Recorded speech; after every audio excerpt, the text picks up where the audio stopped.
Family ഒക്കെ എവിടെ? ഇതാണ് ഇത് ലൂക്ക. ഇത് പൊടിയുടെ വീട്ടിലെ പട്ടിക്കുട്ടിയാ. അപ്പൊ അങ്കിൾ ആൻസി വരും. Hello hello. ഇതിന് ആതിര പൊടിയുന്നുണ്ടോ? നമ്മളുടെ എല്ലാവരുടെയും പ്രിയപ്പെട്ട നമ്മുടെ സ്വന്തം റോബിൻ ചേട്ടൻ.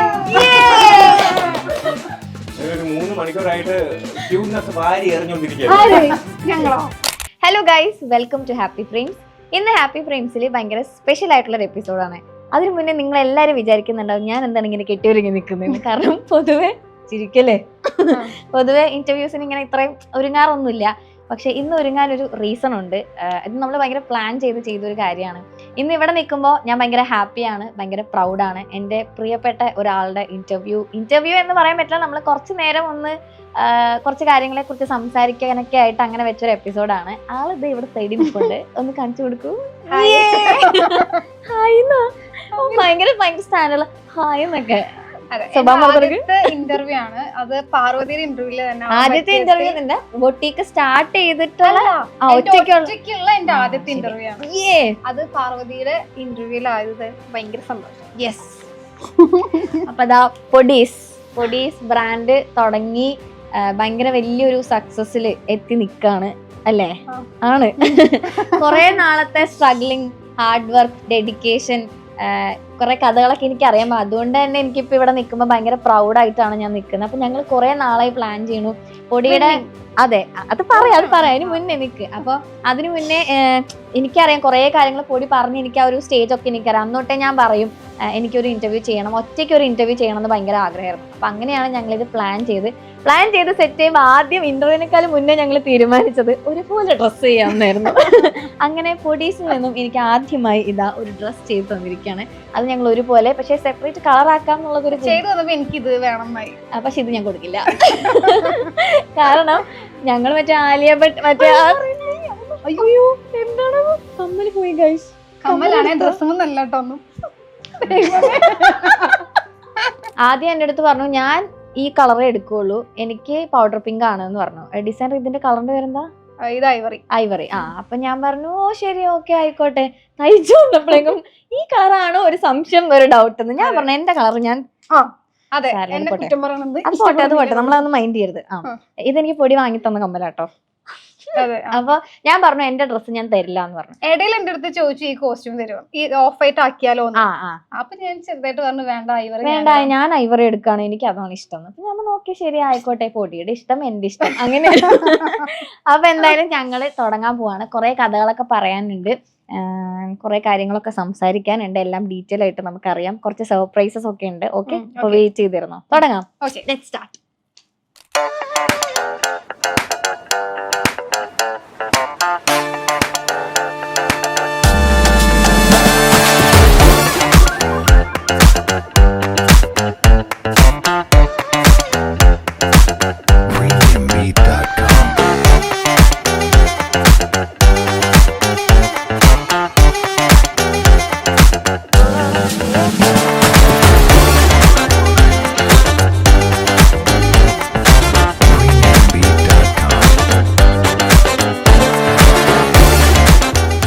തൊട്ടേ എന്റെ ഗുണ്ടാന്ന് പറയുന്നത് ചേച്ചിയാണ്.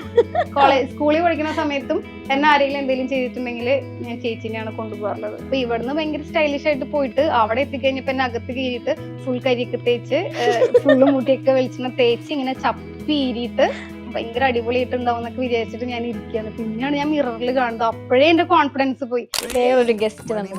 ഇത് ലൂക്ക് ഇങ്ങനെ ആയിരുന്നില്ല കേട്ടോ, ഭയങ്കര. എനിക്കൊരു ആക്ട്രസ് എന്നുള്ള രീതിയിലും ഡിസൈനർ എന്നുള്ള രീതിയിൽ അറിയപ്പെടുന്നതിനെക്കാട്ടിനും ഒരു ബിസിനസ് വുമൺ എന്നുള്ള രീതിയിൽ അറിയപ്പെടണം എന്നുള്ളതാണ്. അച്ഛന് ബിസിനസ് ആയിരുന്നു, അച്ഛന്റെ പാഷൻ ഭയങ്കര ക്രേസ് ആയിരുന്നു. നമുക്ക് സ്വന്തമായിട്ട് തിയേറ്ററും ജ്വല്ലറി എല്ലാം ഉണ്ടായിരുന്നു. പക്ഷെ പാർട്ണർഷിപ്പിലായിരുന്നു. പിന്നെ അത് പൊളിഞ്ഞു പോയൊരു സമയത്ത് അച്ഛൻ സ്ട്രഗിൾ ചെയ്യണത് ഞാൻ ലൈവായിട്ട് കണ്ടിട്ടുള്ളതാണ്. ഞാൻ കൊച്ചിയിലോട്ട് വരണേക്കാൾ മുമ്പ് ബിസിനസ് മീറ്റിങ്ങുകളൊക്കെ ചെയ്യാൻ മോളുകളിൽ പോയിട്ടാണ്. ഫുഡ് കഴിക്കുന്നിടത്ത് ഇരുന്ന് നമ്മൾ ഡിസ്കസ് ചെയ്തിട്ട് വാഷ്റൂമിൽ പോയിട്ടൊക്കെയാണ് മെഷർമെന്റ്സ് ഒക്കെ എടുക്കാറുണ്ടായിരുന്നത്. റോബിൻ ചേട്ടാ ആദ്യമൊക്കെ വന്ന സമയത്ത് ഇതെന്താ വട്ടാണോ എന്നൊക്കെ വെച്ചിട്ടുണ്ടെന്ന് വെച്ചാൽ രാത്രി 3 മണി 4 മണി നേരത്തൊക്കെ ഇറങ്ങി നടക്കുക. എന്റെ എല്ലാ ആഗ്രഹങ്ങളും കഴിയുന്നവരെ എനിക്ക് വേണ്ടി വെയിറ്റ് ചെയ്ത ഒരാളാണ് എൻ്റെ പാർട്ട്ണർ എന്ന് പറയുന്നത്. പിന്നെ എൻ്റെ ലൈഫിൽ എന്നെ ഏറ്റവും കൂടുതൽ ഹേർട്ട് ചെയ്തിട്ടുള്ളത് ഞാൻ ഏറ്റവും കൂടുതൽ സ്നേഹിക്കുന്ന ആൾക്കാർ, ഏറ്റവും കൂടുതൽ ട്രസ്റ്റ് ചെയ്യുന്ന ആൾക്കാരായിരിക്കും.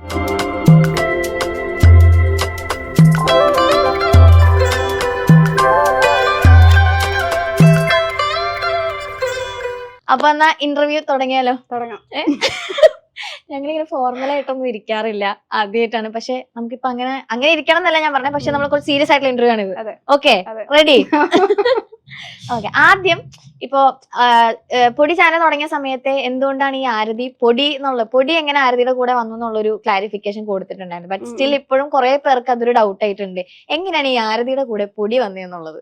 കുറെ പേര് വിചാരിച്ചിരിക്കുന്നത് പൊടി എന്ന് പറയണത് തറവാട്ടും പേരാണോ അച്ഛന്റെ പേരാണോ ഇങ്ങനെയൊക്കെയാണ് ചോദിക്കുന്നുണ്ട്. എന്ന് വെച്ചാൽ പൊടി എന്ന് പറയുന്നത് എന്റെ നിക് നെയിം ആണ്. പൊടിമോൾ എന്നാണ് വീട്ടിലൊക്കെ വിളിക്കുക. അപ്പൊ എന്റെ സിസ്റ്റർ എന്റെ കോളേജിൽ എന്റെ സീനിയർ ആയിരുന്നു. അപ്പൊ എന്റെ ചേച്ചി എന്നെ പൊടി പൊടി എന്ന് വിളിച്ചിട്ട് കോളേജിൽ എല്ലാവരും പൊടി പൊടി എന്നാണ് എന്നെ വിളിക്കാറുള്ളത്. പിന്നെ എന്നെ ആരതിയുടെ കൂടെ പൊടി എന്നുള്ളൊരു പേര് ചേർത്തു. തറവാട്ടിൽ ഏറ്റവും ഇളയ ആള് ഞാൻ. അപ്പൊ എല്ലാവരും കൂടെ പൊടിമോൾ എന്ന് പേരിട്ടു. അങ്ങനെയാണ് ഞങ്ങൾക്ക് പൊടി എന്നുള്ള പേര് വന്നത് അല്ലേ? അങ്ങനെയാണ് ആരതി പൊടി ആയത്. ഓക്കെ, ഇപ്പൊ ബിസിനസ് ഒക്കെ സ്റ്റാർട്ട് ചെയ്തല്ലോ, കുറച്ചൊക്കെ നമ്മളൊന്ന് ഇങ്ങനെ പയ്യെ കയറി വന്നുകൊണ്ടിരിക്കുകയാണ്. അപ്പൊ ആസ് എൻ യങ് ഒരു ഓൺടർപ്രണർ ആയിട്ട് പൊടി എങ്ങനെയാണ് ഒരു ബിസിനസ് സ്റ്റാർട്ട് ചെയ്യാൻ ഒരു ധൈര്യം പൊടിക്ക് എങ്ങനെയാ വന്നത്? ബേസിക്കലി എന്റെ ഫാദർ ബിസിനസ് ആണ് ചെയ്യുന്നുണ്ടായിരുന്നു പണ്ട്. പ്രൊഫഷണലി ആള് സിവിൽ എഞ്ചിനീയർ ആണ്. പക്ഷെ അച്ഛന്റെ പാഷൻ എന്ന് പറയുന്നത് ബിസിനസ് ആയിരുന്നു. പക്ഷെ അച്ഛൻ ബിസിനസ് ചെയ്യുന്ന സമയത്ത് പാർട്ണർഷിപ്പിലായിരുന്നു ചെയ്തിട്ടുണ്ടായിരുന്നത്. അപ്പൊ നമ്മൾ എപ്പോഴും ഒരു ബിസിനസ് സ്റ്റാർട്ട് ചെയ്യുമ്പോൾ എത്ര വലിയ ഫ്രണ്ട്സ് ആണെങ്കിൽ പോലും പ്രത്യേകിച്ച് ക്രിയേറ്റീവ് ഫീൽഡിലാവുമ്പോൾ നമ്മൾ എപ്പോഴും പാർട്ട്നേഴ്സ് ഇല്ലാണ്ട് ചെയ്യണതായിരിക്കും ഏറ്റവും സേഫ് ആയിട്ടുള്ള കാര്യം. അതിപ്പോ അച്ഛന്റെ ബിസിനസ്സിലാണെങ്കിലും ഞാൻ കണ്ടു മനസ്സിലാക്കിയിട്ടുള്ള കുറെ പാർട്ണർഷിപ്പിൽ ചെയ്തതിന് കുറെ കാര്യങ്ങൾ അച്ഛൻ ഫേസ് ചെയ്യുന്നത് ഞാൻ കണ്ടിട്ടുണ്ട്. അപ്പൊ പിന്നെ ഞാൻ സ്വന്തമായിട്ട് ചെയ്യുന്ന സമയത്ത് എനിക്ക് അച്ഛൻ്റെ നിന്നാണ് അങ്ങനെ ബിസിനസ് ചെയ്യണം എന്നുള്ള ഒരു ആഗ്രഹം കിട്ടിയിട്ടുണ്ടായിരുന്നത്. അപ്പോ ചെറിയ രീതിയിൽ സ്റ്റാർട്ട് ചെയ്തതാണ്. 2019 സ്റ്റാർട്ട് ചെയ്യണത്. പക്ഷെ ഞാൻ കോയമ്പത്തൂർ പഠിക്കുന്ന സമയത്ത് ഞാനൊരു സെക്കൻഡ് ഇയർ ഒക്കെ തൊട്ടിട്ടേ ഞാൻ ഫ്രീലാൻസ് ആയിട്ട് ചെയ്യുന്നുണ്ടായിരുന്നു. അന്ന് നമ്മുടെ തറവാട് തൃശ്ശൂരാണ്. അപ്പൊ തൃശ്ശൂരിന്ന് കോയമ്പത്തൂരിന്ന് തൃശ്ശൂർക്ക് വരുമ്പോൾ അവിടെ നമ്മൾ കോഴിക്കോട് പോയിട്ട് പർച്ചേസ് ചെയ്തിട്ടായിരുന്നു നമ്മൾ ചെയ്യുന്നുണ്ടായിരുന്നത്. പിന്നെ എറണാകുളത്തേക്ക് നമ്മൾ ജോബിന്റെ ഭാഗമായിട്ട് ഷിഫ്റ്റ് ചെയ്ത സമയത്ത് പിന്നെ ഇവിടെ കിടന്നിട്ടുള്ള പരിപാടികളായി. ഓക്കെ, അല്ല കൊച്ചിയിൽ വന്നിട്ടാണോ കുറച്ചും കൂടി ആ ഒരു എക്സ്പോഷർ ഒക്കെ കിട്ടി തുടങ്ങി ഈ ഒരു ഫീൽഡില്? അല്ല, എനിക്ക് അതായത് ഇപ്പൊ ബിസിനസ് ചെയ്യണം എന്നാണ് ആഗ്രഹം എന്നുള്ളത് ഞാൻ ഓൾറെഡി പറഞ്ഞിട്ടുണ്ടായിരുന്നു ഫാമിലിയില്. അപ്പൊ അച്ഛൻ പറഞ്ഞു മോളെ അത് വേണോ? അല്ല, അച്ഛന് ബിസിനസ് ചെയ്തതിൽ നല്ലൊരു അനുഭവം അല്ലായിരുന്നു കിട്ടിയിട്ടുണ്ടായിരുന്നത്. കാരണം ബിസിനസ് എന്ന് പറയുമ്പോൾ അച്ഛന് കുറച്ച് ഒരു പേടിയായിരുന്നു. പ്രത്യേകിച്ച് ഞാൻ വീട്ടിലെ ഏറ്റവും ഇളയ ആളാണ്. അപ്പൊ ഞാൻ ചെയ്താൽ അത് ശരിയാവോ എന്നുള്ളത് ഭയങ്കരമായിട്ടുള്ള അവരുടെ ഒരു ടെൻഷൻ തന്നെയായിരുന്നു. പിന്നെ അത്രയും ചെറിയ ഏജില് ബിസിനസ് എന്ന് പറയുന്നത് ഒരു റിസ്ക് ആണ്, ഭയങ്കര സ്ട്രെസ് ഉള്ള ഒരു കാര്യമാണ്. അതാ ഞാൻ ചോദിച്ചാ ധൈര്യം എവിടെ വന്നു? ആ സമയത്ത് വലിയ ബോധമില്ലാത്ത ധൈര്യം ഒന്നും ആലോചിച്ചില്ല അങ്ങ് തുടങ്ങി. അങ്ങനെയല്ല, എനിക്ക് വളരെ പേഴ്സണൽ ആയിട്ടുള്ള കുറച്ച് കാര്യങ്ങൾ ഉണ്ടായിരുന്നു. അപ്പൊ എനിക്ക് ഭയങ്കര ഒരു ചില കാര്യങ്ങൾ കാരണം കൊണ്ട്, വളരെ പേഴ്സണൽ ആയിട്ടുള്ള കുറച്ച് കാര്യങ്ങൾ കാരണം കൊണ്ട് ഭയങ്കരമായിട്ടുള്ള ഒരു വാശിയും കാര്യങ്ങളൊക്കെ ഉണ്ടായിരുന്നു. എനിക്ക് ചെയ്യണം, എനിക്ക് ഇങ്ങനെ കുറേ സ്വപ്നങ്ങൾ ഉണ്ടായിരുന്നു. അപ്പോ എന്റെ വിചാരം, ഞാൻ ഡിഗ്രിക്ക് പഠിക്കുമ്പോൾ ഫ്രീലാൻസ് ആയിട്ട് ചെയ്യുമ്പോൾ ഓക്കെ ഇത്ര മതി. ഇപ്പൊ നമുക്ക് ഓൾറെഡി ഒരു കസ്റ്റമർ സർക്കിൾ ഉണ്ടായി. പിന്നെ 2017 മാതൃഭൂമിയിൽ എൻ്റെ ഒരു ആർട്ടിക്കിൾ വന്നു. അപ്പൊ ഞാൻ വിചാരിച്ചു ഓക്കെ എല്ലാതുമായി നമുക്ക് ഇനിയിപ്പോ സ്വന്തമായിട്ട് ചെയ്യാം. കസ്റ്റമേഴ്സ് ഉണ്ട്, ചെറിയ രീതിയിൽ ഇങ്ങനെ വർക്ക് ഒക്കെ എല്ലാവർക്കും ഇഷ്ടപ്പെട്ട് നല്ല ഫീഡ്ബാക്ക് ഉണ്ട്. അപ്പൊ പിന്നെ അപ്പോഴേ സ്വന്തമായിട്ട് സ്റ്റാർട്ട് ചെയ്യാമെന്നായിരുന്നു വിചാരിച്ചത് 2017. അപ്പൊ അച്ഛനാണ് എൻ്റെ അടുത്ത് പറയുന്നത്, നമ്മൾ എന്തൊരു കാര്യം ചെയ്യുകയാണെങ്കിലും നമുക്ക് അതിൽ മുമ്പ് പ്രൊഫഷണലി ഒരു എക്സ്പീരിയൻസ് വേണം എന്നുള്ളൊരു കാര്യം പറയണത്. അങ്ങനെയാണ് ഞാൻ കൊച്ചിയിലോട്ട് വരുന്നത്. കൊച്ചിക്ക് വരുമ്പോൾ തന്നെ ഏറ്റവും അടിപൊളിയായിട്ടുള്ള ഒരു ബൊട്ടീക്കിലാണ് എനിക്ക് ആദ്യമേ കിട്ടിയത്. കാരണം നമുക്ക് ഇങ്ങനെ ആർട്ടിക്കിൾ, നമുക്കൊരു പ്രൊഫൈൽ ഉണ്ടായിരുന്നു അന്നേ. അപ്പൊ അത് കണ്ടിട്ടാണ് നമുക്ക് ആ ഒരു ഫ്രഷർ എന്നുള്ള രീതിയിലുള്ള സാലറിയും കാര്യങ്ങളൊന്നും ആയിരുന്നില്ല നമുക്ക്, നമ്മുടെ ആ ഒരു പ്രൊഫൈൽ കാരണം കൊണ്ട്. അപ്പൊ ആദ്യം ഞാൻ ചെയ്തത്, നമുക്ക് ഇങ്ങനെ ഒരു ആഗ്രഹം ഉണ്ടായിരുന്നു ബ്രാൻഡ് സ്റ്റാർട്ട് ചെയ്യണം എന്നുള്ളത്. അപ്പൊ അതിനു വേണ്ടി ആദ്യം ഒരു പ്രൊഫൈൽ ക്രിയേറ്റ് ചെയ്തു, ഒരു കസ്റ്റമർ സർക്കിൾ ക്രിയേറ്റ് ചെയ്തു. പിന്നെ ഞാൻ സ്വന്തമായിട്ട് ചെയ്യാന്ന് വിചാരിച്ചപ്പോൾ അത് മാത്രം പോരാ, നമുക്ക് ഒരു എക്സ്പീരിയൻസും കൂടി വേണം, വർക്ക് ചെയ്തിട്ടുള്ള ഒരു എക്സ്പീരിയൻസും കൂടി വേണം. ക്ലയൻസിനെ അറ്റൻഡ് ചെയ്യാനായിട്ടാണെങ്കിലും, അല്ലെങ്കിൽ മെറ്റീരിയൽസിനെ കുറിച്ചിട്ടാണെങ്കിലും, പാറ്റേൺസിനെ കുറിച്ചിട്ടാണെങ്കിലും, അല്ലെങ്കിൽ പിന്നെ ഒരു ബിസിനസ് നടത്തുമ്പോൾ എന്തെല്ലാം വേണം എന്നുള്ളതൊക്കെ നമുക്ക് ഒരു എക്സ്പീരിയൻസ് നമുക്ക് ആദ്യം വേണം. അങ്ങനെയാണ് ഞാൻ സ്റ്റാർട്ട് ചെയ്ത് വെച്ചപ്പോഴാണ് അത് മനസ്സിലായത്. അതെ, കാരണം അച്ഛൻ ആദ്യം പറഞ്ഞപ്പോ എനിക്ക് തീരെ ഇഷ്ടപ്പെട്ടിട്ടുണ്ടായിരുന്നില്ല. ഞാനത് ആവശ്യപ്പെട്ടത് പഠിച്ചു കഴിഞ്ഞു, എന്റെ പ്രൊഫൈൽ ഞാൻ ക്രിയേറ്റ് ചെയ്തു, വീട്ടുകാരായിട്ട് എനിക്ക് ഇട്ട് തരണം എന്നുള്ളതായിരുന്നു എന്റെ ഡിമാൻഡ്. നോർമലി അങ്ങനെയാണല്ലോ ചെയ്യാറുള്ളത്. ആ സമയത്ത് നമുക്ക് കുറച്ച് നമ്മൾ എന്തെങ്കിലുമൊക്കെ ചെയ്യാൻ തുടങ്ങുമ്പോഴത്തേക്കും നമുക്കൊരു വിചാരം വരും, നമുക്ക് എല്ലാം അറിയാം, നമുക്ക് തന്നെ ഇനി എല്ലാം പ്ലാൻ ചെയ്ത് ചെയ്യാൻ പറ്റുന്നു. പക്ഷെ ചില കാര്യങ്ങൾ കുറച്ച് എക്സ്പീരിയൻസ്ഡ് ആയിട്ടുള്ള ആൾക്കാർ പറയണത് കേൾക്കണോണ്ട് വലിയ പ്രശ്നമൊന്നും ഉണ്ടാവില്ല എന്ന് അപ്പോഴാണ് എനിക്ക് മനസ്സിലായത്. കാരണം ഞാനൊരു ബൊട്ടീക്കിൽ വന്ന് വർക്ക് ചെയ്തപ്പോഴാണ് എനിക്ക് അതിന്റെ ഒരുപാട് കാര്യങ്ങൾ, മാനേജ്മെന്റ് ആണെങ്കിലും അല്ലെങ്കിൽ എല്ലാ വർക്കിനെ കുറിച്ചിട്ടാണെങ്കിലും ക്ലയൻസിനെ കുറിച്ചിട്ടാണെങ്കിലും കൂടുതൽ അറിയാൻ പറ്റിയത് അവിടെ വന്നതിന് ശേഷം ഒരു 1.5 ഇയറിന്റെ എക്സ്പീരിയൻസിന് ശേഷം പിന്നെ ഞാൻ സ്വന്തമായിട്ട് സ്റ്റാർട്ട് ചെയ്തു. 2019 സ്റ്റാർട്ട് ചെയ്യണത്. പിന്നെ ഇപ്പതാ ഇത്രയും ഒരു 6 years ആയിട്ട് ഇപ്പൊ സക്സസ്ഫുൾ ആയിട്ട് പോകുന്നുണ്ട്. പക്ഷെ ഈ 2018-19 എന്നൊക്കെ പറയുമ്പോൾ നമ്മളൊക്കെ ഭയങ്കര ബുദ്ധിമുട്ടുണ്ടായിരുന്ന ഒരു ടൈം ആയിരുന്നല്ലോ എല്ലാവർക്കും മൊത്തത്തില്. അപ്പൊ ആ സമയം എങ്ങനെയാ സ്ട്രഗിൾ ചെയ്തേ? അതായത് 2017, 18, 19 എന്ന് പറയുമ്പോൾ ഇന്നത്തെ പോലെ അത്രയും സോഷ്യൽ മീഡിയയിൽ അത്രയും ഇപ്പൊ കുറച്ചുകൂടി ഈസിയാണ് നമുക്ക് കസ്റ്റമേഴ്സിനെ കിട്ടാനാണെങ്കിലും അല്ലെങ്കിൽ കുറച്ചുകൂടി റീച്ചിനാണെങ്കിലും ഇപ്പൊ കുറച്ചുകൂടി ഈസിയാണ് സോഷ്യൽ മീഡിയയിലൊക്കെ. പക്ഷെ അന്ന് പറയുമ്പോൾ ഭയങ്കര റയർ ആയിട്ടുള്ള ആൾക്കാർക്ക് മാത്രമാണ് നമുക്ക് എന്തെങ്കിലുമൊക്കെ ചെയ്യാൻ പറ്റുള്ളൂ. അപ്പൊ ആ സമയത്ത് കുറച്ചധികം നല്ല രീതിയിൽ സ്ട്രഗിൾ ചെയ്യേണ്ടി വന്നിട്ടുണ്ടായിരുന്നു. കാരണം ഞാൻ വിചാരിച്ച പോലെയല്ല ഈ ഒരു ഫീൽഡ് എന്നുള്ളത് വന്നതിന് ശേഷമാണ് നമുക്ക് വേണമെങ്കിൽ ഈസി ആയിട്ട് ചെയ്യാൻ പറ്റുന്ന കാര്യങ്ങളുണ്ട്. ഒരുപാട് ഷോർട്ട് കട്ട്സ് ഉണ്ടായിരുന്നു. ഇപ്പൊ നമുക്ക് എന്താ പറയാ, വേണമെങ്കിൽ ആരെങ്കിലും ഡിപ്പെൻഡ് ചെയ്തിട്ട് നമുക്ക് ചെയ്യാൻ പറ്റും, അല്ലെങ്കിൽ ആരെങ്കിലും നമുക്ക് യൂട്ടിലൈസ് ചെയ്തിട്ട് നമുക്ക് ചെയ്യാൻ പറ്റും. അപ്പൊ എനിക്ക് തന്നെ ഒരുപാട് ഓപ്ഷൻസ് ഉണ്ടായിരുന്നു. അതിൽ ഞാൻ എന്റേതായ രീതിയിൽ മാത്രമാണ് ഒരാളെയും ഡിപ്പെൻഡ് ചെയ്യാതെ അല്ലെങ്കിൽ ആരെയും യൂട്ടിലൈസ് ചെയ്യാതെ എന്റേതായ രീതിയിൽ ഒരു ചെറിയ രീതിയിലാണ് ഞാൻ സ്റ്റാർട്ട് ചെയ്തത്. ഓക്കെ. അപ്പോൾ പൊടി പറഞ്ഞ പോലെ നമുക്കൊരു സ്ഥാപനം നമ്മൾ തുടങ്ങുമ്പോഴേക്കും അതിന് വേണ്ടിയിട്ടുള്ള ഒരു മാർക്കറ്റിംഗ് സൈഡ് എന്ന് പറയുന്നത് ഭയങ്കര വലിയ കാര്യമാണ്. കാരണം നമ്മളായിട്ട് ഇപ്പൊ എത്ര വന്നാലും അതിനെ സെൽഫ് മാർക്കറ്റ് ചെയ്യാന്നുള്ളത് അത് ഓണർ എന്നുള്ള നിലയിൽ പൊടിയുടെ ഒരു ഉത്തരവാദിത്തമാണ്. അപ്പൊ അതെങ്ങനെയാ ചെയ്തുകൊണ്ടിരുന്നത് ഒരു മാർക്കറ്റിംഗ് സൈഡ്? മാർക്കറ്റിംഗ് എന്ന് പറയാൻ ഞാൻ ഇതുവരെയായിട്ട് ഒരു പ്രൊമോഷനോ അല്ലെങ്കിൽ മാർക്കറ്റിംഗ് ഒരു PR-നോ ഒന്നിനും ഏൽപ്പിച്ചിട്ടില്ല ഒരു കാര്യങ്ങൾക്കും. ആ സമയത്ത് ഞാൻ പറയണ ഇപ്പത്തെ കാര്യം ഇപ്പൊ നമ്മൾ ഓൾറെഡി റീച്ച് ആണ്, അത് കാരണം നമുക്ക് കുറച്ചും കൂടി ഈസിയാണ് കാര്യങ്ങളൊക്കെ. പക്ഷെ ആ സമയം എന്ന് പറയുമ്പോൾ അധികം ആൾക്കാർക്ക് അറിയില്ല. നമ്മൾ ചെറിയ രീതിയിൽ അറിഞ്ഞറിഞ്ഞ് വരുന്നേ ഉള്ളൂ. പക്ഷെ എന്നാലും നമുക്ക് നമ്മുടെ ഫ്രണ്ട് സർക്കിളിലും അല്ലെങ്കിൽ നമ്മുടെ ഫാമിലിയിലും നമ്മുടെ കസിൻസിന്റെ ഇടയിലൊക്കെ ഞാൻ പറഞ്ഞില്ല, ആദ്യം വർക്ക് ചെയ്തിരുന്ന ബൊട്ടീക്കിൽ ഒരുപാട് സെലിബ്രിറ്റീസ് വരുന്ന ബൊട്ടീക്കായിരുന്നു. അപ്പൊ നമ്മളിങ്ങനെ കുറെ സെലിബ്രിറ്റീസിന്റെ ഒക്കെ കൂടെ ഫോട്ടോ എടുക്കുമ്പോൾ നാട്ടിലുള്ള ആൾക്കാരൊക്കെ വിചാരിക്കും നമ്മളിവിടെ എന്ത് വലിയ സംഭവമായിരിക്കും വിചാരിക്കുന്നുണ്ടാവുക. കാരണം നമ്മൾ അവരുടെ കൂടെ പുറത്തു പോകുന്നു, അവരുടെ കൂടെ ടൈം സ്പെൻഡ് ചെയ്യുന്നു, അവർക്ക് കോസ്റ്റ്യൂംസ് ഒക്കെ ചെയ്യുന്നു. അപ്പൊ നമുക്ക് അങ്ങനെ കുറെ കോണ്ടാക്ട്സ് നമ്മൾ തന്നെ ക്രിയേറ്റ് ചെയ്ത് എടുക്കുകയായിരുന്നു. കാരണം ഒരു സെലിബ്രിറ്റി കോസ്റ്റ്യൂം ഡിസൈനർ എന്നുള്ള രീതിയിൽ അല്ലെങ്കിൽ ഒരു മീഡിയയിലൊക്കെ നമ്മൾ ചെയ്ത വർക്ക് ഒക്കെ വരിക എന്ന് പറയുമ്പോൾ, അല്ലെങ്കിൽ ഒരു മാതൃഭൂമി പോലത്തെ ഒരു ന്യൂസ് പേപ്പറിലൊക്കെ വരിക എന്നൊക്കെ പറയുമ്പോൾ നമുക്ക് തന്നെ കുറച്ച് ഡിഫറെന്റ് ആയിട്ടുള്ള കാര്യങ്ങൾ ഫോക്കസ് ചെയ്ത് ചെയ്യുന്നുണ്ടായിരുന്നു. പിന്നെ ഞാൻ വിശ്വസിക്കുന്ന ഒരു കാര്യം എന്ന് പറഞ്ഞിട്ടുണ്ടെങ്കിൽ ടാലന്റും ഹാർഡ് വർക്കും ലക്കും ഒരേപോലെ വർക്ക് ചെയ്താൽ മാത്രമാണ് ഒരാള് രക്ഷപ്പെടൂ എന്നാണ് ഞാൻ വിശ്വസിക്കുന്നത്. ഇപ്പോൾ ഞാൻ പറഞ്ഞില്ലേ, ഞാൻ ആദ്യം ഒരു പ്രൊഫൈൽ ക്രിയേറ്റ് ചെയ്തിട്ടുണ്ടായിരുന്നു. അപ്പൊ ആ സമയത്ത് എന്റെ മാർക്കറ്റിംഗ് സൈഡ് എന്ന് പറയുന്നത് ഞാൻ ഡിസൈൻ ചെയ്ത കോസ്റ്റ്യൂംസ് ഞാൻ തന്നെ ഇട്ട് ഫോട്ടോ എടുത്തിട്ട് സോഷ്യൽ മീഡിയയിൽ അപ്ലോഡ് ചെയ്യായിരുന്നു.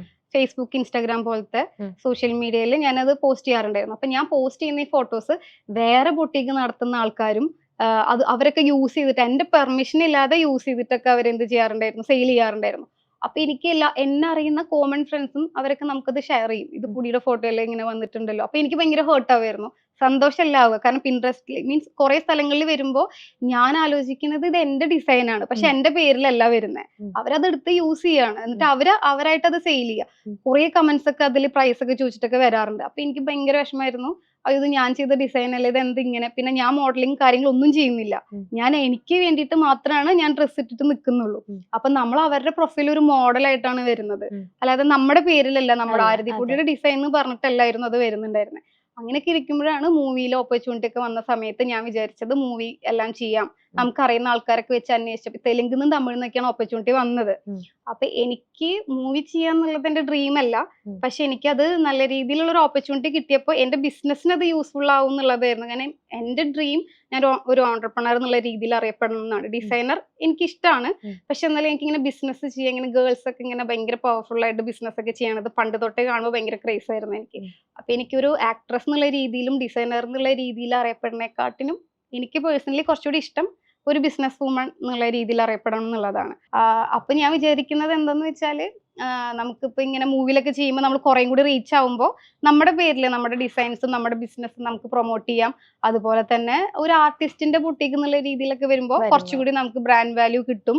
അങ്ങനെയൊക്കെയായിരുന്നു ഞാൻ പ്രതീക്ഷിച്ചിട്ടുണ്ടായിരുന്നത്. എനിക്ക് പണ്ട് തൊട്ടേ കുറെ കാര്യങ്ങൾ ഞാൻ പ്ലാൻ ചെയ്ത പോലെ കുറെ കാര്യം നടന്നാലും കുറെ കാര്യം പ്ലാൻ ചെയ്യാത്തത് സംഭവിക്കും. പക്ഷെ അതെല്ലാം നല്ലതിന് വേണ്ടിട്ട് മാത്രമായിരിക്കും. ഇപ്പൊ പൊടി ഇപ്പൊ പറഞ്ഞാല് മൂവീസും കാര്യങ്ങളൊക്കെ ചെയ്യണത് അതൊരു പാഷൻ വൈസ് ചെയ്യുന്നുണ്ടെങ്കിലും അതൊക്കെ അറ്റ്ലാസ്റ്റ് ആ പ്രൊഫഷന് യൂസ്ഫുൾ ആവണം എന്നുള്ള രീതിയിൽ എനിക്ക് ആ സമയത്തൊക്കെ അവിടുന്ന് കുറെ ഓഡിയൻസിനൊക്കെ എനിക്ക് കിട്ടിയിട്ടുണ്ട്. കാരണം മൂവി ഇറങ്ങിയ സമയത്ത്, പ്രൊമോഷന് പോയ സമയത്ത് ഒക്കെ നമുക്ക് കുറെ ആൾക്കാരെ പരിചയപ്പെടാൻ പറ്റി. പിന്നെ അവിടുന്ന് കുറെ നമുക്ക് ക്ലയൻസിനെ കിട്ടി. എനിക്ക് ഞാൻ സ്റ്റാർട്ടിങ് സ്റ്റേജിൽ തന്നെ എനിക്ക് ഒരു 2019 ടൈമിൽ തന്നെ എനിക്ക് 3 ഗ്രൂപ്പ് ഉണ്ടായിരുന്നു. 250 കസ്റ്റമേഴ്സിന്റെ 3 ഗ്രൂപ്പുകൾ ഉണ്ടായിരുന്നു. അത്രയും കസ്റ്റമറിന്റെ ഒരു സർക്കിള് എനിക്കുണ്ടായിരുന്നു. പിന്നെ നമുക്കത് കുറച്ചുകൂടി കൂട്ടണം എന്നുള്ള രീതിയിലാണ് ബാക്കിയുള്ള കാര്യം നോക്കിയത്.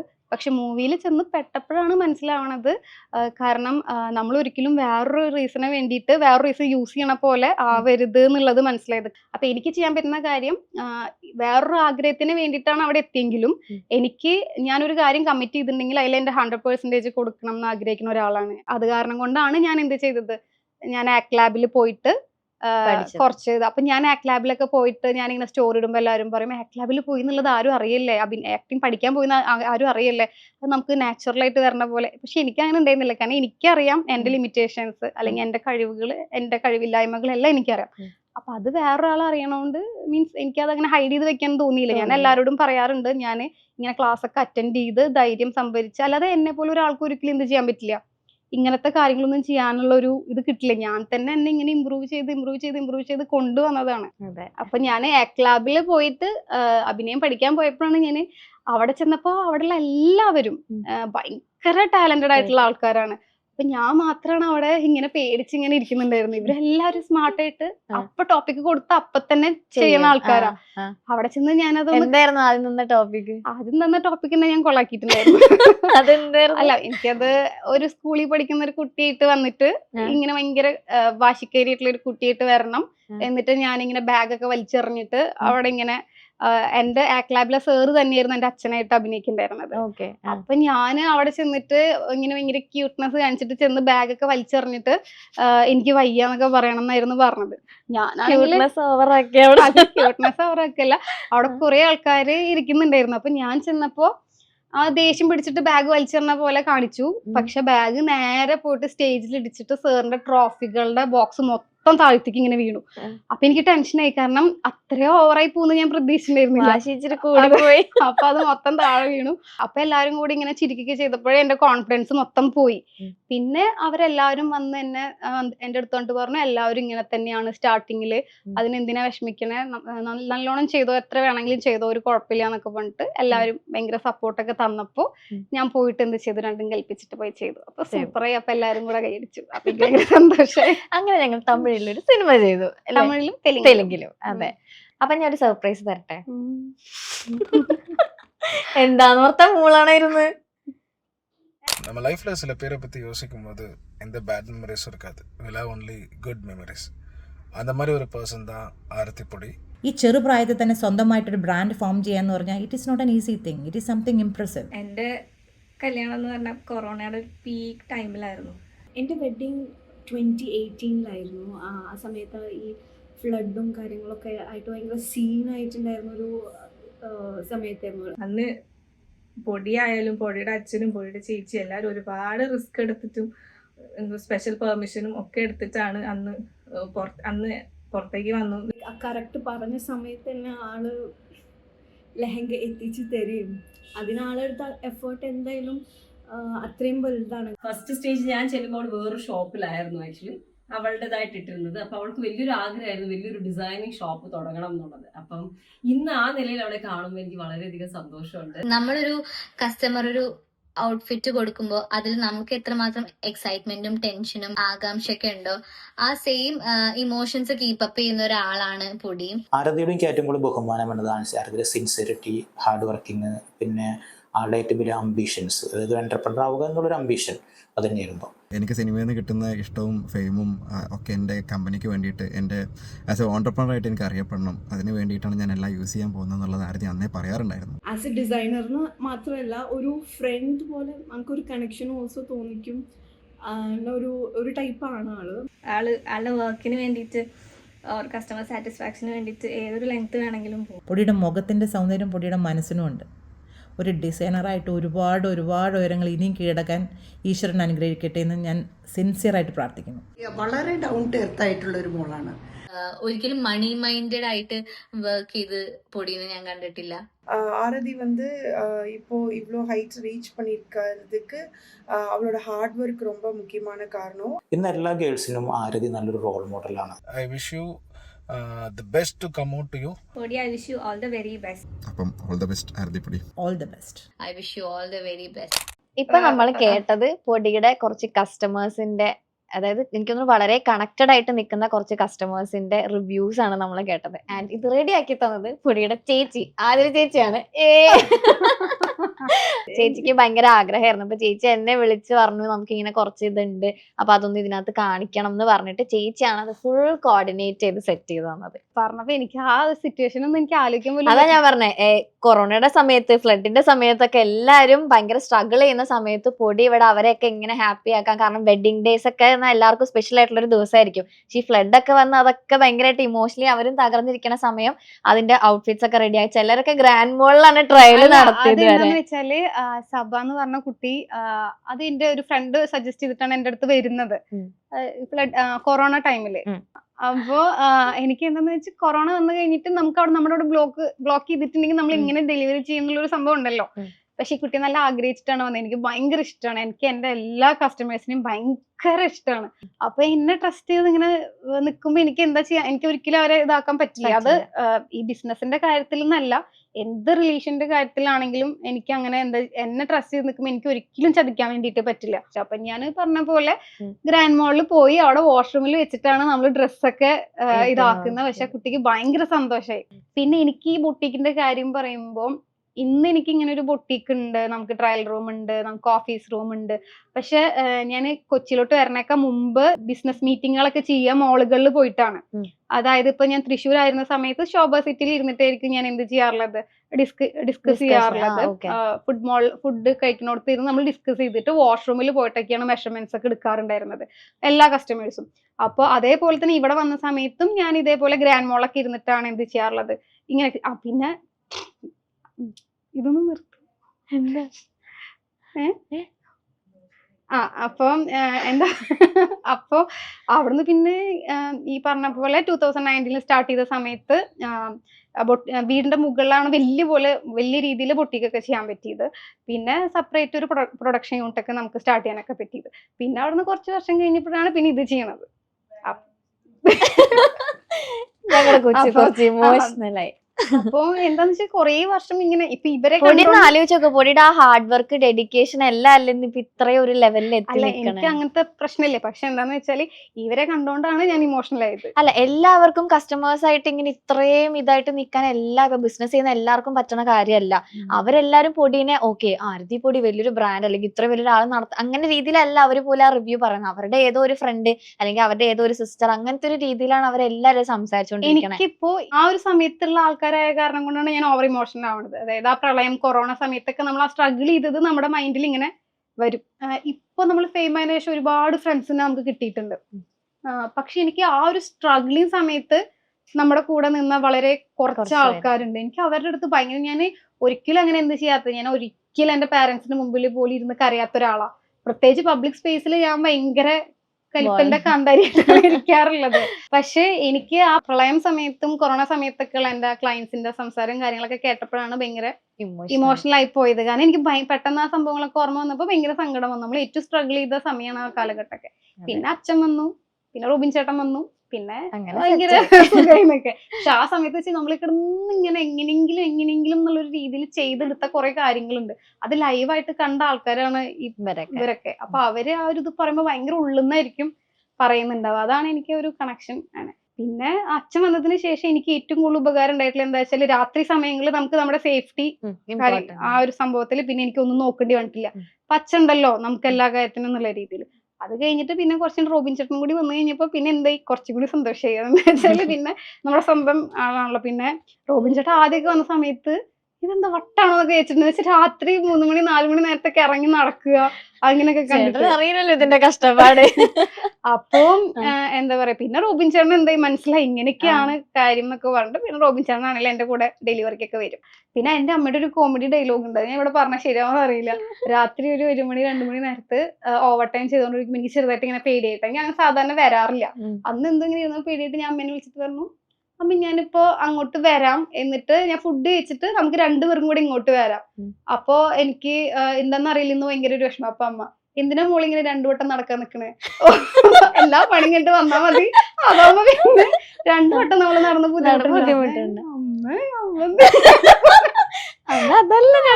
ഇങ്ങനെ പറയണെന്ന് വിചാരിച്ചു ഞാൻ ആ സമയത്ത്. ഷംസുക്കയുടെ കാര്യം പറയുകയാണെങ്കിൽ, എനിക്കൊരു സീൻ തന്ന സമയത്ത് ഒരു അമ്മൂമ്മേനെ നോക്കി പേടിപ്പിക്കുന്ന സീൻ തന്നു. അപ്പൊ അവിടെ ചെല്ലുമ്പോ ഞാൻ മൊത്തത്തിൽ ഇങ്ങനെ ഫുൾ കോംപ്ലക്സ് ആയിട്ട് എനിക്ക് ഒന്നും ചെയ്യാൻ പറ്റുന്നില്ല. എന്നോട് നോക്കി പേടിപ്പിക്കാൻ പറഞ്ഞ സമയത്ത് എനിക്ക് നോക്കി പേടിപ്പിക്കാൻ പറ്റുന്നില്ല. എനിക്ക് എങ്ങനെ നോക്കിയാലും എനിക്ക് നോക്കി പേടിപ്പിക്കാൻ ചിരി വരും. മീൻസ് ചിരിയല്ല, ഫേസിലൊരു ടെൻഷൻ കാരണം ഇങ്ങനെ ഒരു എന്തൊരു സംഭവം വരിക. അപ്പൊ ഷംസുക്ക പറഞ്ഞു, ആരതി ചിരി വേണ്ട എന്ന് പറഞ്ഞു. അപ്പൊ ഞാൻ പറഞ്ഞു ഓക്കെ ഓക്കെ ഓക്കെ എന്ന് പറഞ്ഞു. വീണ്ടും ഞാൻ നോക്കി പേടിപ്പിച്ചപ്പോ ചെറിയൊരു ചിരി പോലെ വീണ്ടും വന്നു. അപ്പോ ഷംസുക്ക് വളരെ നല്ല രീതിയിലാണ് പറയണത്, ആരതി ആ ചിരി വേണ്ട, ചിരി വീണ്ടും വരുന്നുണ്ട്, അതൊന്ന് നോക്കണേന്ന് പറഞ്ഞു. അപ്പൊ ഞാൻ ശരി ശരി പറഞ്ഞു. പിന്നെ ഒരു വട്ടം നമുക്ക് തെറ്റിക്കഴിയുമ്പോ പിന്നെ നമ്മൾ കോൺഷ്യസ് ആവും. 2 വട്ടം തെറ്റുമ്പോ, ഒരു വട്ടം തെറ്റിയ പ്രശ്നമില്ല, കാരണം എല്ലാവരും നമ്മളെ നോക്കി നിൽക്കുക. 2 വട്ടം തെറ്റി, അപ്പൊ 3ാമത്തെ വട്ടം നോക്കിയപ്പോ എനിക്ക് ചെയ്യാൻ പറ്റിയില്ല. അപ്പൊ കുറച്ചുകൂടി സൗണ്ടില് ഷംസുക്ക ആരതി ചെറുതായിട്ട് ഉറക്കിനെ വിളിച്ചു. അത്രേ ചെയ്തിട്ടുള്ളൂ, വേറെ ഒന്നും ചെയ്തിട്ടില്ല. പക്ഷെ എനിക്ക് പേടി. ഞാനപ്പൊ എന്ത് ചെയ്തെന്ന് വെച്ചാല് എനിക്ക് കരച്ചിൽ വന്നപ്പോ ഞാൻ എന്ത് ചെയ്തു, അവിടെ വെച്ച് കരയണത് ശരിയല്ലല്ലോ. അപ്പൊ ഞാൻ അനുപമ പരമേശ്വരന്റെ കൈ പിടിച്ചിട്ട് വേഗം തൂണിന്റെ പുറകിൽ പോയി നിന്നിട്ട് ഭയങ്കര കരച്ചില്. പക്ഷെ തൂണിന്റെ പുറകിൽ ഒരു ക്യാമറ ഇങ്ങനെ വെച്ചിട്ടുണ്ടായിരുന്നു, അതിന്റെ മുന്നിൽ പോയിട്ടാണ് ഞാൻ കരയുന്നുണ്ടായിരുന്നത്. അപ്പൊ അവരവിടെ വലിയ സ്ക്രീനില് അത് കാണുന്നുണ്ടായിരുന്നു. അപ്പൊ അയ്യോ ആ കുട്ടി കരയണു എന്നൊക്കെ ഇങ്ങനെ ഇവര് പറയണം. അപ്പൊ ഇവരിങ്ങനെ ഇത് അറിയുന്നതെന്നൊക്കെ വിചാരിച്ചിട്ട് നിൽക്കുകയായിരുന്നു. അപ്പൊ എല്ലാരും പറഞ്ഞു കുഴപ്പമില്ല പറഞ്ഞിട്ട് എല്ലാരും അത് കുഴപ്പമില്ല നമുക്ക് ചെയ്യാം എന്നൊക്കെ പറഞ്ഞിട്ട് എല്ലാരും ക്ലാപ്പ് ഒക്കെ ചെയ്തു.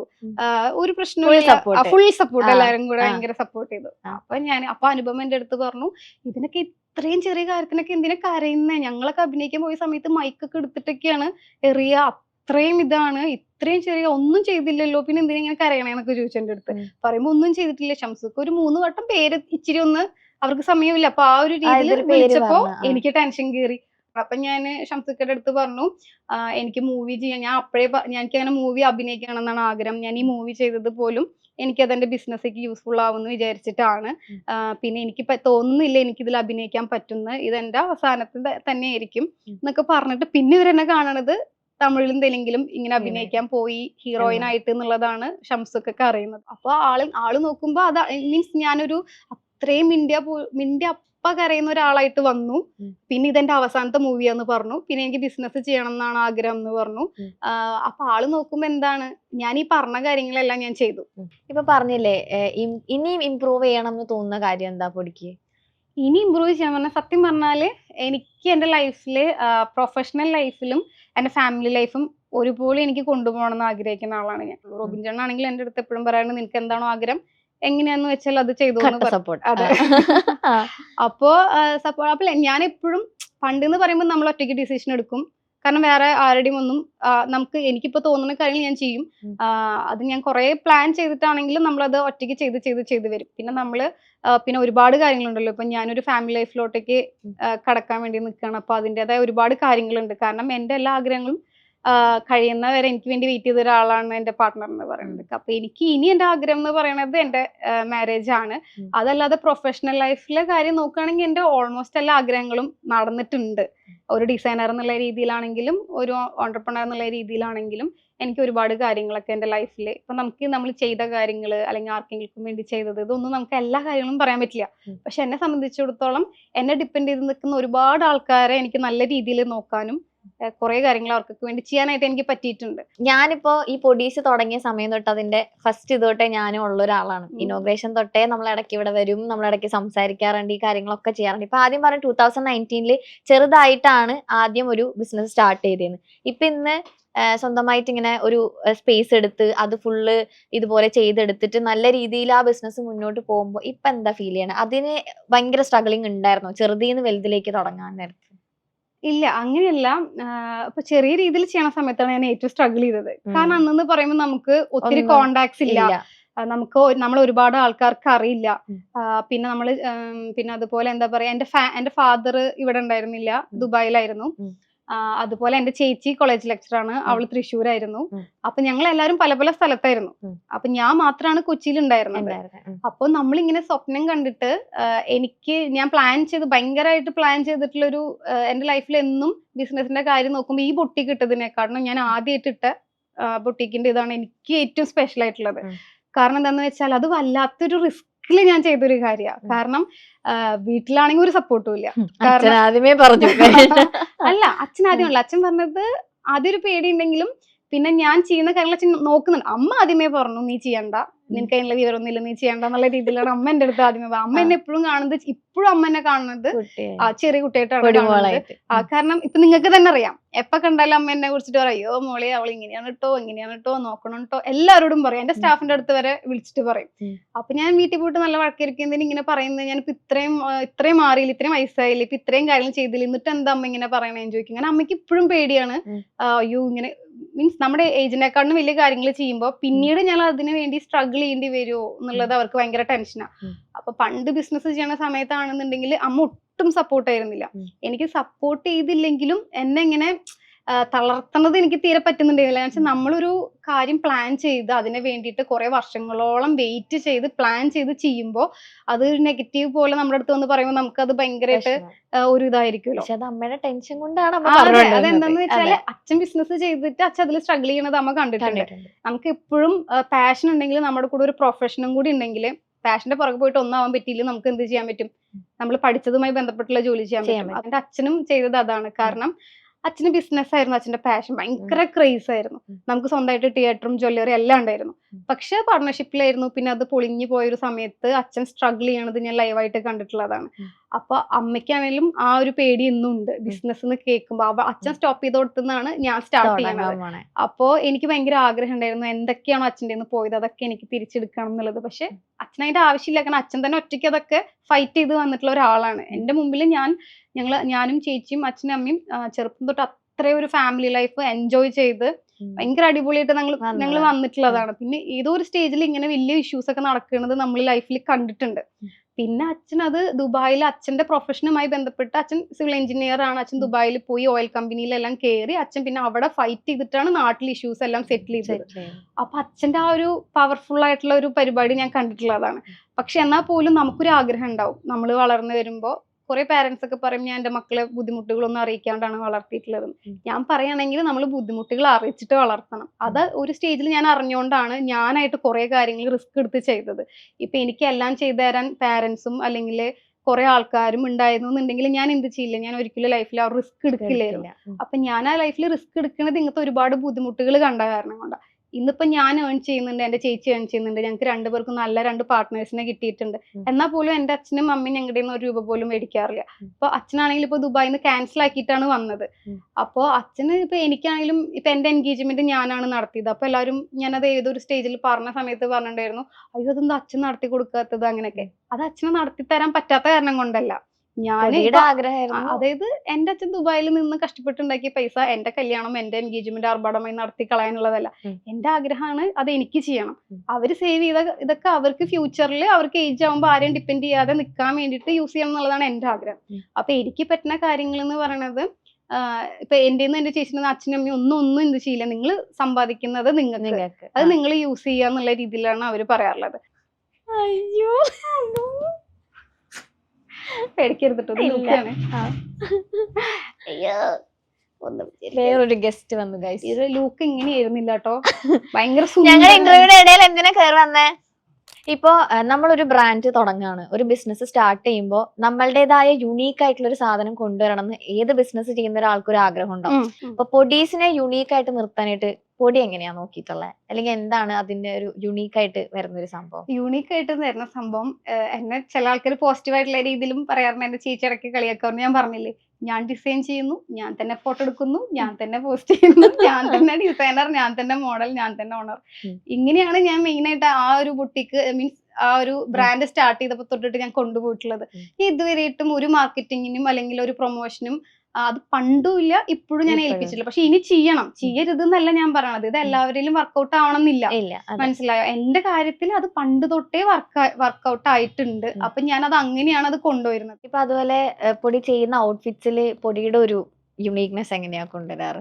ഇത് കാണുമ്പോൾ നമുക്കറിയാം ഇത് ആദിപൊടിയുടെ ഒരു സ്റ്റൈലാണ് എന്ന് നമ്മളൊരു സാധനം കൊണ്ടുവരേണ്ട. ബിക്കോസ് ഏറ്റവും കൂടുതൽ കോമ്പറ്റീഷൻ, എല്ലാത്തിലും കോമ്പറ്റീഷൻ ഉണ്ട്.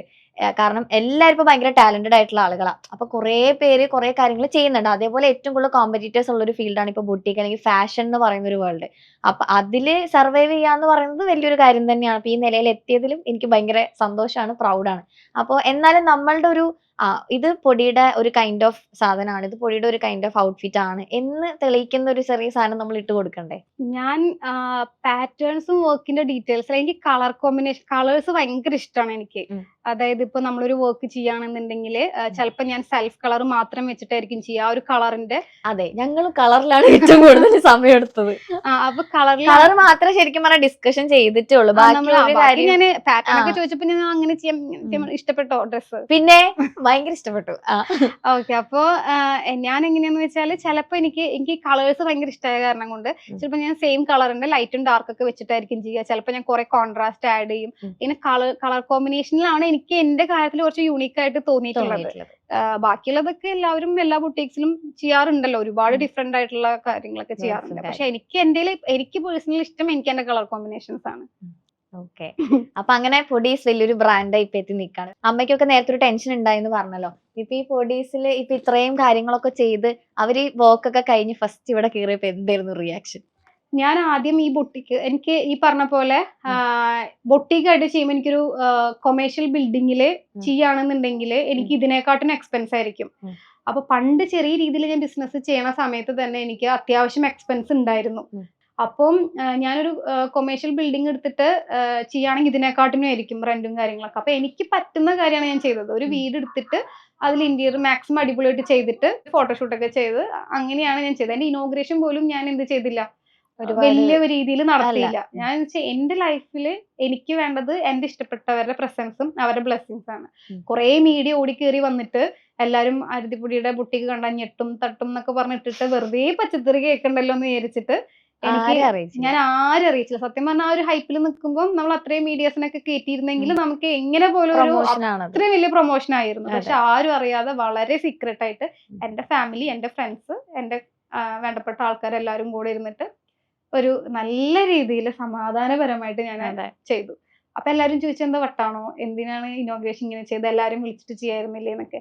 എന്നിട്ട് ഇവര് തന്നെ എന്ത് ചെയ്യും കുറച്ചാകുമ്പോ അങ്ങനെ ഇങ്ങനെയെന്നൊക്കെ പറയും. അപ്പൊ എനിക്ക് എപ്പോഴും പോസിറ്റീവായിട്ട് പോകാനാണ് ആഗ്രഹം. എനിക്ക് എന്റെ സർക്കിൾ തന്നെ ഉണ്ട്, എന്റെ ഫാമിലി, എന്റെ പാർട്ട്ണർ, അല്ലെങ്കിൽ എന്റെ ഫ്രണ്ട്സ്, എന്റെ കസിൻസ്, ഒരു പോസിറ്റീവ് സർക്കിൾ ഉണ്ട് ഓൾറെഡി. അതൊക്കെ വെച്ച് അവരുടെ ബ്ലെസ്സിങ്ങും അവരുടെ പ്രസൻസും വെച്ചിട്ട് അങ്ങനെ സമാധാനമായിട്ട് പോവുക എന്നുള്ളതാണ് ഏറ്റവും വലിയ കാര്യം. ഓക്കെ. ഇപ്പൊ ഒരു ക്ലയന്റ് വരികയാണ് പൊടിയുടെ അടുത്ത്. ഇപ്പൊ ഞാൻ ഒരു ക്ലയന്റ് ആണെന്ന് വിചാരിക്കുക. അപ്പൊ ആള് വന്ന ആ മൊമെന്റ് തൊട്ട് അതിന് വേണ്ടിയുള്ള ഒരു ഹോംവർക്ക് എങ്ങനെയാ? അവർക്ക് ആ ഒരു കസ്റ്റമറിന് ആ ഒരു കോസ്റ്റ്യൂം കൊടുക്കുന്നവരെ പൊടി എന്തൊക്കെയാ ചെയ്യാറ്? ഞാൻ ഡയറക്റ്റ് കസ്റ്റമേഴ്സിന് എടുക്കുമ്പോൾ ഞാൻ എന്തായാലും അവരുടെ അടുത്ത് ഒരു 1 hour to 2 hours സംസാരിച്ചിട്ടാണ് അവരുടെ ഇഷ്ടങ്ങളും പൊടിയുടെ സജഷൻസും എല്ലാം പറഞ്ഞു. എനിക്ക് പണ്ടാന്ന് വെച്ചാൽ എപ്പോ വിളിച്ചാലും ഞാൻ അവൈലബിൾ ആയിരുന്നു. പക്ഷെ ഇപ്പൊ എന്ന് പറയുമ്പോൾ വേറെയും ഒരുപാട് എൻഗേജ്മെന്റ്സും കാര്യങ്ങളും ഉള്ള കാരണം കൊണ്ട് എപ്പോഴും എനിക്ക് എന്ത് ചെയ്യാൻ പറ്റാറില്ല. അപ്പൊ ഞാൻ എന്ത് ചെയ്യാച്ചാൽ ഡിസൈനേഴ്സിനെ ഹാൻഡ് ഓവർ ചെയ്യും. അപ്പൊ അവര് വിളിച്ച് സംസാരിക്കും. പിന്നെ അവര് തന്നെ കുറെ പർച്ചേസ് ചെയ്യാൻ പോവും. പിന്നെ ഞാൻ ഡയറക്റ്റ് അറ്റൻഡ് ചെയ്യുകയാണെന്നുണ്ടെങ്കിൽ എങ്ങനെയായാലും ഇപ്പൊ ലേറ്റ് നൈറ്റ് ഒക്കെ പുറത്തുള്ള കസ്റ്റമേഴ്സ് ഒക്കെ ആണെങ്കിൽ ലേറ്റ് നൈറ്റ് ആയിരിക്കും അവര് വരുന്നുണ്ടാവുക. അപ്പൊ ഞാൻ 1 മണിക്കൂർ 2 മണിക്കൂറൊക്കെ സംസാരിക്കും. പിന്നെ ഇപ്പൊ റോബിൻ ചേട്ടൻ വന്നതിന് ശേഷം ഒരുപാട് ആളുകളിലോട്ടേക്കും കൂടി എത്താൻ പറ്റി. അന്ന് ചെറിയ സർക്കിൾ ആണെങ്കിൽ ഇന്ന് വലിയൊരു ഓഡിയൻസിലോട്ടേക്ക് എത്താൻ പറ്റി. അപ്പൊ അതിനനുസരിച്ച് നമുക്ക് കസ്റ്റമറും നമുക്ക് കൂടുതലായിട്ട് കിട്ടിയിട്ടുണ്ട്. പക്ഷെ എടുക്കുന്ന സമയത്ത് അത് പ്രോപ്പർ ആയിട്ട് ഞാൻ സംസാരിച്ച് അവർക്ക് വേണ്ട കളർ, മെറ്റീരിയൽ, പാറ്റേൺ ഇതെല്ലാം സ്കെച്ച് ചെയ്ത് എല്ലാം സെറ്റ് ചെയ്തിട്ടേ നമ്മൾ എന്ത് ചെയ്യുള്ളൂ, ഫോൺ വെക്കുള്ളൂ. പക്ഷെ ഞാൻ ആ ഒരു 4 to 5 month ഗ്യാപ്പ് എന്ന് പറഞ്ഞൊരു ഗ്യാപ്പ് എടുക്കും. കാരണം എനിക്ക് ടൈമിങ്ങിന്റെ കാര്യത്തിൽ കുറെ ഇഷ്യൂസ് ഒക്കെ വന്നിട്ടുണ്ട്. പറയുകയാണെങ്കിൽ എന്താന്ന് വെച്ചാല് ഇപ്പൊ ഞാനൊരു 50,000 വർക്ക് എടുക്കുകയാണെന്നുണ്ടെങ്കിൽ ഒരു 80,000 വർക്കെങ്കിലും മിനിമം അതിൽ ചെയ്യുന്ന ഒരു വൃത്തിയായിട്ടൊരു സ്വഭാവം എനിക്ക് ഉണ്ടായിരുന്നു. കാരണം ഒരു ബിസിനസ് അത് ഇപ്പോഴും ഉണ്ട്. ബിസിനസിന്റെ കാര്യത്തിൽ ഒരിക്കലും നമുക്കത് നടക്കില്ല. കാരണം നമുക്ക് റെഫറൻസ് തരുമ്പോൾ എനിക്ക് എന്റെ ഒരു മിസ്റ്റേക്ക് എന്ന് പറയുന്നത് ഞാൻ ആ റെഫറൻസ് നോക്കുമ്പോൾ നമുക്ക് ഇത്ര ബഡ്ജറ്റ് എന്നുള്ളതല്ല നോക്കുക, മാക്സിമം റെഫറൻസ് അനുസരിച്ച് ചെയ്യാനായിരിക്കും ഞാൻ നോക്കുക. റെഫറൻസ് നോക്കി വരുമ്പോൾ എന്താ നമ്മുടെ ബഡ്ജറ്റ് കടന്നു പോയിട്ടുള്ളൂ. ഇത് എനിക്കെന്നല്ല, ഒരുവിധം ബൊട്ടീക്ക് നടത്തുന്ന ഒരുപാട് ഡിസൈനേഴ്സിനെ റിലേറ്റ് ചെയ്യാൻ പറ്റുന്ന കാര്യമായിരിക്കും. പക്ഷെ ഇതേ ആൾക്കാർ എന്തായിരിക്കും, അവർക്ക് സമയത്ത് കിട്ടിയില്ലെങ്കിൽ അവരുടെ ചീത്ത മൊത്തം നമ്മൾ കേൾക്കേണ്ടി വരും.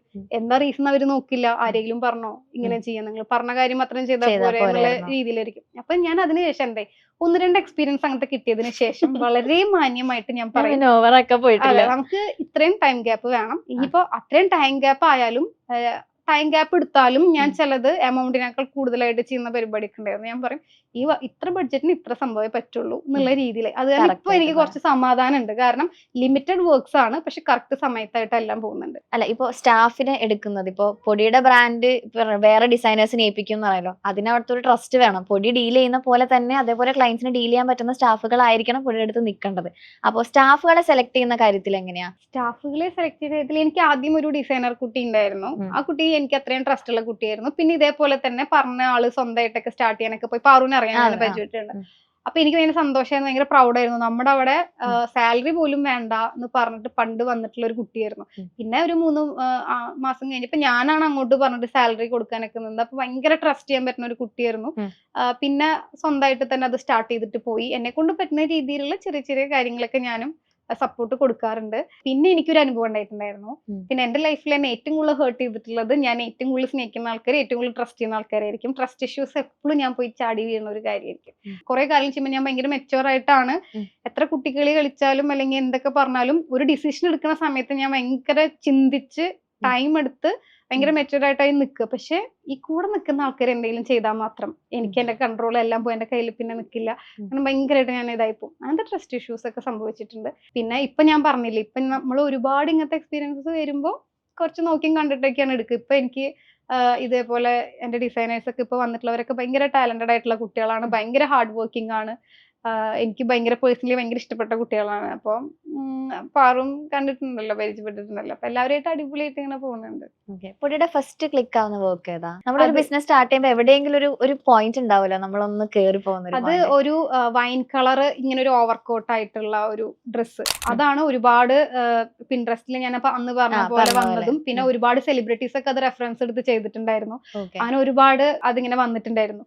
അതൊരു വൈൻ കളർ ഇങ്ങനെ മുടി ഞാനിങ്ങനെ ബൺ ചെയ്ത് വെച്ചിട്ട് ഇങ്ങനെ ഒരു ഓവർകോട്ട് പോലെ പോയിട്ടുള്ള ഒരു ഡിസൈൻ ആയിരുന്നു പോയിട്ടുണ്ടായിരുന്നത്. അത് ഭയങ്കര റീച്ച് ആയിട്ട് എനിക്ക് ഭയങ്കരമായിട്ട്, അതിലാണെങ്കിൽ എന്റെ പേര് വന്നിട്ടില്ല, എന്റെ ആ ഒരു കോസ്റ്റ്യൂമാണ് റീച്ച് പോയത്. പക്ഷെ ആ പിക്ചർ എടുത്തതിന്റെ ബാക്ക്ഗ്രൗണ്ടില് ഞങ്ങളുടെ തന്നെ ഫോട്ടോഗ്രാഫേഴ്സിന്റെ പേരുണ്ടായിരുന്നു. എന്റെ ഫ്രണ്ട്സ് തന്നെയാണ് അവര്. അപ്പോ ആ കോഡ് നോക്കിയിട്ട് അവരെന്ത് ചെയ്തിട്ടുണ്ടായിരുന്നു, അവരുടെ പേജിൽ പോയിട്ട് മെസ്സേജ് അയക്കും, ഈ കുട്ടി ഈ ഡ്രസ്സ് എവിടുന്ന, ഈ കുട്ടീനെ അറിയോ എന്നൊക്കെ ചോദിച്ചിട്ട് അവർക്ക് കുറെ മെസ്സേജസ് എൻക്വയറീസും വന്നിട്ടുണ്ടായിരുന്നു. ഫാമിലിയുടെ ഒരു സപ്പോർട്ട് പൊടിക്കണ്ടല്ലോ ഭയങ്കരമായിട്ട്. അതുപോലെ റോബിൻ ചേട്ടന്റെ സൈഡിൽ നിന്നുള്ള ഒരു സപ്പോർട്ട്, അല്ലെങ്കിൽ റോബിൻ ചേട്ടൻ എപ്പോഴും ഈ ബിസിനസിന് വേണ്ടി പറഞ്ഞിരുന്ന കാര്യങ്ങളൊക്കെ എന്താ? റോബിൻ ചേട്ടന് ഭയങ്കര ഇഷ്ടമാണ്. റോബി ഇപ്പൊ ഞാനൊരു ഡ്രസ്സ് ഇടാണെങ്കിൽ തന്നെ നല്ലതാണെങ്കിൽ നല്ലത് പറയും, ഇഷ്ടപ്പെട്ടില്ലെങ്കിൽ ഇഷ്ടപ്പെട്ടില്ല എന്ന് തന്നെ പറയും. പിന്നെ അതുപോലെ എന്താ പറയാ, ചില സമയത്തൊക്കെ ഞാൻ രാത്രിയിലൊക്കെ പോകുന്ന സമയത്തൊക്കെ എന്റെ കൂടെ ഇടയ്ക്ക് വരാറുണ്ട്. പിന്നെ ഇഷ്ടമാണ് ഞാൻ ഇങ്ങനെ ചെയ്യണത്. ഇപ്പൊ മൂവി ആണെങ്കിലും അന്ന് എന്തിനെ ചെയ്യാതിരിക്കണ ചെയ്തോളാനൊക്കെ പറഞ്ഞിട്ടുണ്ടായിരുന്നു, മൂവി മലയാളത്തിലുള്ള മൂവിയൊക്കെ. പിന്നെ എന്റെ റോബിൻ ചേട്ടനാണെങ്കിലും എന്റെ ഫാമിലി ആണെങ്കിലും ഭയങ്കര കൂട്ടാണ്. ഇപ്പൊ ചേച്ചി ആണെങ്കിലും ചേച്ചിയുടെ ഹസ്ബൻഡ് ആണെങ്കിലും റോബിൻ ചേട്ടൻ, ഇവർ 3 പേരും ഭയങ്കര ഫ്രണ്ട്സാ. ഇതിനേക്കാൾ ഏറ്റവും വലിയ കൂട്ട് ഞാൻ കാണുമ്പോ അധികം കാണാൻ പറ്റില്ല, അതായത് കാഴ്ചയില് അറിയാൻ പറ്റില്ല. പക്ഷെ വളരെ രഹസ്യമായിട്ടുള്ള ഒരു ബന്ധം എന്റെ അമ്മയും റോബിൻ ചേട്ടനും തമ്മിലുണ്ട്. അത് രണ്ടുപേരും ഒരുമിച്ച് കാണാണ്ടാവുമ്പോ എനിക്ക് ടെൻഷനാ. രണ്ടുപേരും കിച്ചണിൽ പോയിട്ട് കൃഷി കൃഷി കൃഷി എന്നൊക്കെ പറഞ്ഞിട്ട് സംസാരിക്കുന്നുണ്ടാവും. അപ്പൊ അവര് ഭയങ്കര ഇതാണ്. അച്ഛൻ പിന്നെ എല്ലാവരുടെ അടുത്തും ഇങ്ങനെ അച്ഛനങ്ങനെ എക്സ്പ്രസ് ചെയ്യാൻ അറിയില്ല. പക്ഷെ ഒരു പ്രശ്നം വരുമ്പോഴാണ് നമുക്ക് എന്താ അച്ഛന്റെ സ്നേഹം മനസ്സിലാക്കാൻ പറ്റും. അതെ, റോബിൻ ചേട്ടനൊക്കെ എന്തെങ്കിലും കാര്യങ്ങളൊക്കെ പറയുക, മീൻസ് ഇങ്ങനെ സോഷ്യൽ മീഡിയയിലൊക്കെ കാണുമ്പോൾ അച്ഛന് ഭയങ്കര ദേഷ്യമൊക്കെ വരും. അങ്ങനെയൊക്കെ വരാറുണ്ട്. പിന്നെ എന്റെ ചേച്ചി ആണെങ്കിൽ മുഖത്തടിച്ച പോലെ, ഞാൻ പറഞ്ഞല്ലോ പണ്ട് തൊട്ടേ എന്റെ ഗുണ്ടാന്ന് പറയുന്നത് ചേച്ചിയാണ്. സ്കൂളിൽ പഠിക്കുന്ന സമയത്തും എന്നെ ആരെങ്കിലും എന്തെങ്കിലും ചെയ്തിട്ടുണ്ടെങ്കിൽ ഞാൻ ചേച്ചിനെയാണ് കൊണ്ടുപോകാറുള്ളത്. പിന്നെ അവള് നോക്കിക്കോളും ബാക്കി കാര്യങ്ങളൊക്കെ. ഞാൻ ദൈവം സഹായിച്ച് ഞാൻ ചെന്ന് പെടുന്ന സ്ഥലങ്ങള് അല്ലെങ്കിൽ ഞാൻ പരിചയപ്പെടുന്ന സ്ഥലങ്ങളിൽ ഒരു മോർ ദാൻ 90% നല്ല ആളുകളാണ്. എങ്ങനെയാണെന്ന് എനിക്കറിയില്ല. അതിപ്പോ മൂവിയിലാണെങ്കിലും ബിസിനസ്സിലാണെങ്കിലും ഒരു മോശം രീതിയിൽ എനിക്ക് പോകേണ്ട അവസ്ഥ ഉണ്ടായിട്ടില്ല. എനിക്ക് എന്റേതായ ശരിയായിട്ടുള്ള വഴികൾ, അല്ലെങ്കിൽ എനിക്ക് നാളെ തിരിഞ്ഞു നോക്കുമ്പോൾ അയ്യോ അങ്ങനെ വേണ്ടായിരുന്നു, ഇങ്ങനെ ആവായിരുന്നുള്ള റിഗ്രറ്റ് തോന്നുന്ന ഒരു കാര്യം എന്റെ ലൈഫിൽ എനിക്ക് ഉണ്ടായിട്ടില്ല. അതൊരു പബ്ലിക് പ്ലാറ്റ്ഫോമിൽ വന്ന് എനിക്ക് പറയാനും പറ്റും. നാളെ ഒരാൾ വന്നിട്ട് അവൾ എൻ്റെ കൂടെ ഇങ്ങനെ വന്നിട്ടാണ് ഇങ്ങനെ ഇതങ്ങനെയെന്ന് പറയാൻ പറ്റില്ല. കാരണം ഞാൻ അങ്ങനെയല്ല ചെയ്തിട്ടുള്ളത്. ബിസിനസ് ആണെങ്കിലും മൂവി ആണെങ്കിലും എന്താണെങ്കിലും എനിക്ക് നല്ല രീതിയിൽ മാത്രമേ എനിക്ക് എൻ്റെ കാര്യങ്ങൾ ചെയ്യാൻ പറ്റിയിട്ടുണ്ട്. അപ്പം എന്താ പറയാ, ദൈവം സഹായിച്ച് ഞാൻ ചെന്ന് പെടുന്ന സ്ഥലങ്ങള് നല്ല ആളുകളായിരിക്കും, നല്ല ഒരുപാട് മനുഷ്യന്മാരെ എനിക്ക് പരിചയപ്പെടാൻ പറ്റിയിട്ടുണ്ട്. ഓക്കെ, അപ്പൊ ഇനിയും ഇതിങ്ങനെ വളർന്ന് വലുതാവട്ടെ. ഭയങ്കര എന്താ പറയാ, ഇപ്പൊ നിക്കുന്നതിലും ഭയങ്കര ഹൈറ്റ്സിലേക്ക് മാത്രം പോവാൻ പറ്റട്ടെ. പൊഡീസിന് എന്നും സപ്പോർട്ട് ആയിട്ട് ഞാൻ എന്താ വടക്കൂട്ടാ. അതുപോലെ തന്നെ ഫാമിലിയുടെ സപ്പോർട്ട് ഉണ്ട്, റോബിൻ ചേട്ടന്റെ സപ്പോർട്ട് ഉണ്ട്. മേളില് ഇവിടെ കുറെ വർക്കേഴ്സ് ഉണ്ട്, മേളിലും കുറെ ഹിന്ദിക്കാരൻ ചേട്ടന്മാരൊക്കെ ഉണ്ട്. അവർക്ക് ഫുൾ ടൈം വർക്ക് ചെയ്തോണ്ടേ ഇരിക്കുകയാണ് ഓരോ കാര്യങ്ങൾ. അപ്പൊ പൊടിയെ ഹെൽപ്പ് ചെയ്യാനായിട്ട് പൊടിയുടെ സറൗണ്ടിങ്സ് ഫുൾ ഭയങ്കര പോസിറ്റീവ് ആയിട്ടുള്ള കുറെ ആൾക്കാരുണ്ട്. അപ്പൊ അതുപോലെ തന്നെ പോട്ടെ, ഹൈറ്റ്സിലേക്ക് മാത്രം പോട്ടെ. All the best. അപ്പൊ ഇത്ര നേരം നമ്മൾ ഫാമിലി സെറ്റപ്പിനെ പറ്റി പറഞ്ഞു. ഇനി ഫാമിലി സെറ്റപ്പ് ഒക്കെ ഇവിടെ എത്തിയിട്ടുണ്ട്. അപ്പൊ നമുക്ക് അവരുടെ കൂടെ കുറച്ച് ടൈം കൂടെ സ്പെൻഡ് ചെയ്തിട്ട് ഓക്കെ റെഡി. ഫാമിലി ഒക്കെ ഇവിടെ. ഇതാണ് ഇത് പൊടിയുടെ വീട്ടിലെ പട്ടിക്കുട്ടിയാ. അപ്പൊ അങ്കിൾ ആൻസി വരും. Hello hello. ഇതിന് ആതിര പൊടിയുന്നുണ്ടോ? നമ്മളുടെ എല്ലാവരുടെയും പ്രിയപ്പെട്ട നമ്മുടെ സ്വന്തം റോബിൻ ചേട്ടൻ. 3 മണിക്കൂറായിട്ട് ക്യൂട്ട്നെസ് വാരി എറിഞ്ഞോണ്ടിരിക്കുകയാണ്. ഞങ്ങളോ എന്താ നമ്മുടെ അട്രാക്ട് ചെയ്തത്?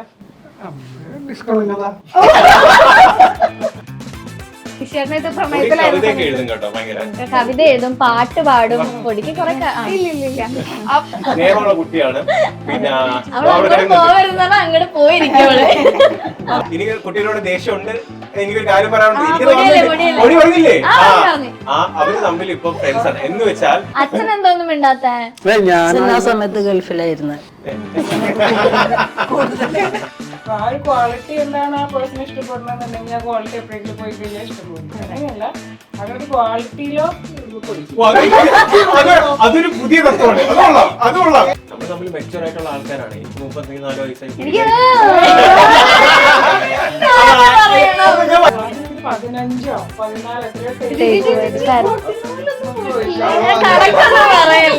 ആരാണ് നന്നായി പഠിക്കുന്നത്?